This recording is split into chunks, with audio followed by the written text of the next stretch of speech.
Question number 9 MISSISSIPPI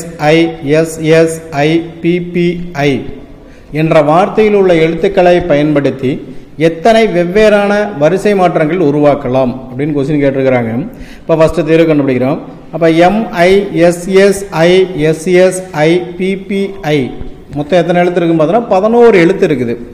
இதில் வந்து மொத்த எழுத்துக்கள் 11 எழுத்துக்கள் இருக்குது. இதில் பார்த்தோன்னா M வந்து ஒரு தடவை இருக்குது, எஸ் வந்து பார்த்தோன்னா 4 தடவை இருக்குது, பி வந்து பார்த்தோன்னா 2 தடவை இருக்குது, ஐ வந்து பார்த்தோன்னா 4 தடவை இருக்குது. எம் மட்டும் ஒரு தடவை இருக்குது, எஸ் 4 தடவையும், பி 2 தடவையும், ஐ 4 தடவையும் வந்துள்ளது. அப்போ நமக்கு இந்த மாதிரி ரிப்பீட்டட் எழுத்துக்கள் வந்துச்சுன்னா நமக்கு ஃபார்முலா தெரியும். n factorial divided by p factorial q factorial அப்படின்னு எழுதுவோம். அப்போ மொத்தம் வந்து 11 எழுத்துக்கள் இருக்குன்னா 11 ஃபேக்டோரியல் டிவைடட் பை எஸ் 4 தடவை வந்திருக்குன்னா 4 ஃபேக்டோரியல், ஐ 4 தடவை வந்திருக்குன்னா 4 ஃபேக்டோரியல், பி 2 தடவை வந்திருக்குன்னா 2 ஃபேக்டோரியல், எம் வந்து 1 வந்திருக்குன்னா 1 ஃபேக்டோரியல் வேல்யூ 1, அதனால எழுதல. அப்போ இந்த வேல்யூ மட்டும்